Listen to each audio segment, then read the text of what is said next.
बिहार के चतुर्थ कृषि रोडमैप के शुभारंभ के अवसर पर आप सबके बीच उपस्थित होकर मुझे हार्दिक प्रशंसा हो रही है। राष्ट्रपति के रूप में भले ही ये राज्य की मेरी पहली यात्रा है, मैं बिहार के लोगों और यहाँ की संस्कृति से भली भांति परिचित हूँ। पड़ोसी राज्य झारखंड के राज्यपाल पद के दायित्व का करीब 6 वर्षों तक निर्वहन करते हुए मैंने बिहार की संस्कृति और जीवन शैली को करीब से जाना और महसूस भी किया। मेरा गृह राज्य ओडिशा भी ऐतिहासिक रूप से बिहार से ही जुड़ा हुआ है, इसीलिए मुझे लगता है कि मैं भी अपने आप को बिहारी कह सकती हूँ।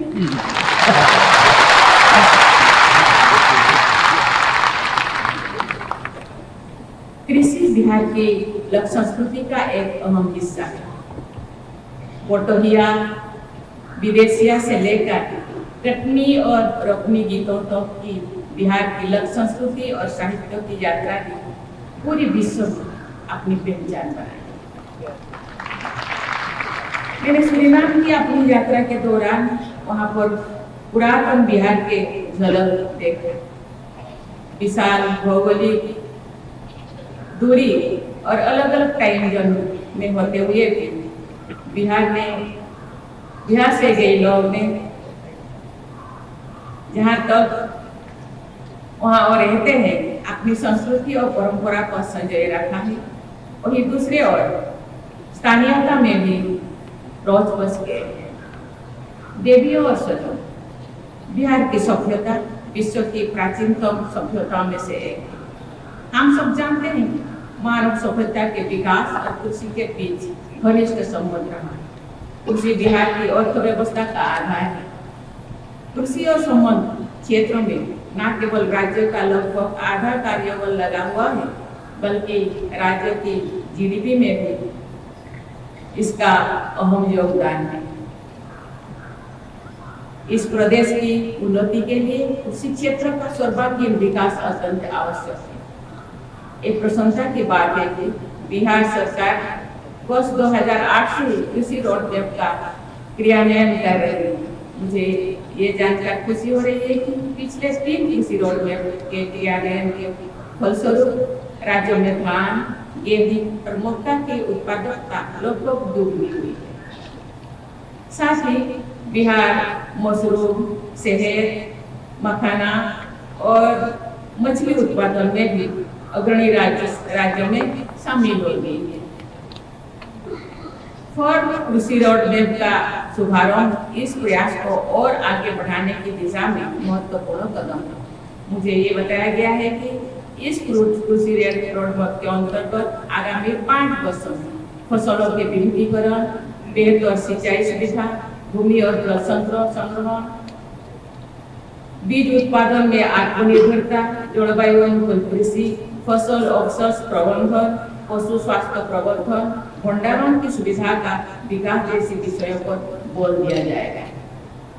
देवियों और सजों, बिहार के किसान भाई बहन खेती में नए नए प्रयोगों को आजमाने और अपनाने के लिए जाने जाते हैं।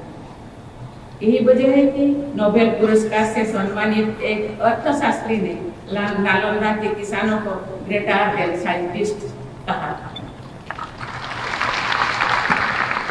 ये बहुत ही प्रसन्नता की बात है कि आधुनिक पद्धति को अपनाने हेतु यहाँ के किसानों ने कृषि एक परंपरागत तरीके को अनाज की किस्मों को बचाए रखा है।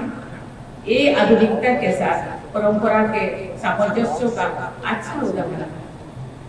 शायद इसी कृषि संस्कृति को पहचान कर वर्ष 1905 में भारत का पहला कृषि अनुसंधान केंद्र बिहार के पूसा नामक जगह पर स्थापित किया गया है। आज जैविक उत्पादन की मांग देश विदेश में तेजी से बढ़ रही है। बिहार के किसान भाई बहनों को इसका लाभ उठाना चाहिए। जैविक खेती की एक और जहां कृषि की लागत को कम करने का पर्यावरण संरक्षण और सहायक है, वही दूसरी ओर एक किसानों की आय को बढ़ाने और लोगों को पोषण युक्त भोजन उपलब्ध कराने में भी सक्षम है। मुझे खुशी है कि बिहार सरकार ने जैविक खेती के लिए गंगा किनारे के जिले में जैविक कॉरिडोर बनाया है। जैविक कृषि और पर्यावरण संरक्षण में खेती और पशुपालन के बीच एक दूसरे को लाभान्वित करने का पारंपरिक संबंध बहुत लाभदायक है। खेती के अवशिष्ट यानी वेस्ट और खरपतवार पशुओं के लिए उत्तम चारा होता है। पशुओं का गोबर भी जैविक खाद के काम करता है। बिहार में अधिकांश किसान सीमांत किसान हैं। उनके लिए आधुनिक यंत्रों का उपयोग आर्थिक दृष्टि से व्यवहारिक नहीं होता। अतः कृषि और पशुपालन का एक दूसरे से पूरक के रूप में प्रयोग किसानों को आर्थिक रूप से सबल बनाने की दिशा में महत्वपूर्ण है। ग्लोबल वार्मिंग और जलवायु परिवर्तन एक वैश्विक समस्या है। ये पूरी मानवता के अस्तित्व के लिए संकट है, लेकिन इसका सबसे ज्यादा प्रभाव गरीब और वंचित लोगों को पड़ता है। मुझे बताया गया है कि हाल के वर्षों में बिहार में बहुत कम बारिश हुई। बिहार एक जल संपन्न राज्य माना जाता रहा है। नदियां और तालाब इस राज्य की पहचान रही है। इस पहचान को बनाए रखने के लिए जल संरक्षण पर ध्यान देना अत्यंत आवश्यक राय है कि जलवायु परिवर्तन की चुनौती से निपटने में क्लाइमेट रेजिलिएंट एग्रीकल्चर महत्वपूर्ण भूमिका निभा सकता है। वर्तमान कृषि पैटर्न में बदलाव लाकर बायोडाइवर्सिटी को बढ़ावा दिया जा सकता है। जल स्रोतों का दोहन कम किया जा सकता है। मिट्टी की उर्वरता का संरक्षण किया जा सकता है और सबसे बढ़कर लोगों की थाली में संतुलित भोजन पहुंचाया जा सकता है। मुझे ये जानकर प्रशंसा हो रही है कि बिहार की एक प्रमुख फसल मक्के से इथेनॉल का उत्पादन किया जा रहा है। फसिल फ्यूल पर निर्भरता को कम करने, पर्यावरण संरक्षण और देश की ऊर्जा सुरक्षा की दिशा से ये एक महत्वपूर्ण कदम है।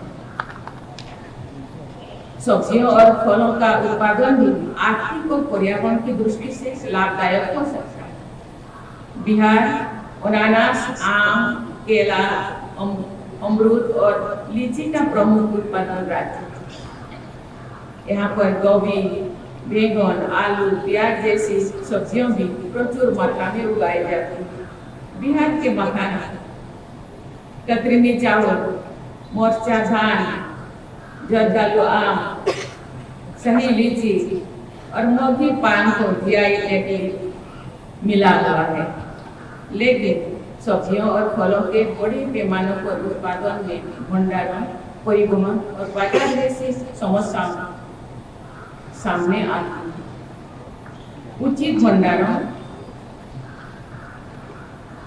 सस्ती और विश्वसनीय परिवहन व्यवस्था और व्यापक बाजार उपलब्ध कराकर फलों और सब्जियों के उत्पादन को प्रोत्साहित किया जा सकता है। मुझे खुशी है कि चतुर्थ कृषि रोड मैप के प्रोसेसिंग यूनिट्स बनाने, मेगा फूड पार्क स्थापित करने और एक्सपोर्ट इंफ्रास्ट्रक्चर विकसित करने जैसे प्रावधान है। देवी और स्वजनों, बिहार भगवान बुद्ध और अशोक की धरती है।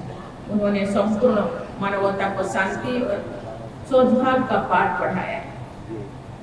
आप इस पावन धरती के वासी हैं, इसीलिए आपसे ये अपेक्षा की जाती है कि आप एक ऐसी समाज का आदर्श प्रस्तुत करें जिसमें देश और कलह की कोई गुंजाइश नहीं होना चाहिए। विकसित भारत के सपने को पूरा करने में इस प्रदेश का योगदान अत्यंत महत्वपूर्ण है। लेकिन इस सपने को सच्चाई से बदलने के लिए हमें मानव निर्मित संकीर्णताओं से बाहर निकालना होगा। बिहार को एक विकसित राज्य बनाने के लिए समेकित विकास के अलावा कोई विकल्प नहीं। राज्य के नीति निर्माताओं और जनता को बिहार की प्रगति के लिए एक रोड मैप निर्धारित करना होगा और उस पर चलना होगा। ये बहुत ही प्रसन्नता की बात है कि उसी रोड मैप का क्रियान्वयन किया जा रहा है। मुझे और अधिक खुशी होगी जो बिहार विकास के हर मानव और रोड मैप बना लगातार प्रगति के पथ पर बढ़ता दिखाई दे, क्योंकि ये भी मेरा राज्य है। मैं अपना राज्य मानती हूँ बिहार की। माननीय मुख्यमंत्री ने मुझे बार बार आने के लिए कहते हैं, मैं जरूर आऊंगी, क्योंकि ये भी मेरा राज्य है। कभी मेरे पूर्वजों में है, अभी मेरा भाई बहन उनके उत्तर पीढ़ी है, तो ये भी मेरा राज्य मानती हूँ। इसीलिए मुझे जरूर आना है, मैं आऊंगी, क्योंकि मैं भी किसान की बेटी हूँ। यहाँ कैसे जो भी खेती किया जाता है, कैसे भंडारण, कैसे प्रावधान रोड मैप द्वारा क्या हो रहा है, मुझे भी जानकारी लेना है। मुझे तो प्रेसिडेंट के पास जाना है, गांव खेती करना है।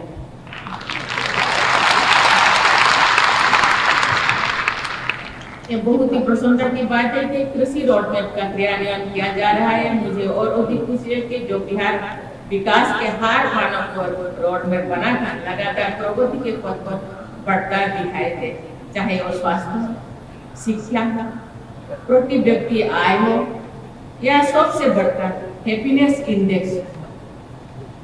अतः मैं आप सबको नवरात्रि, दुर्गा पूजा और दशहरा की बधाई देती हूँ।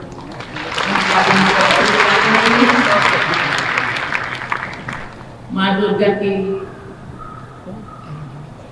नवी पूजा का पूजन करते हैं।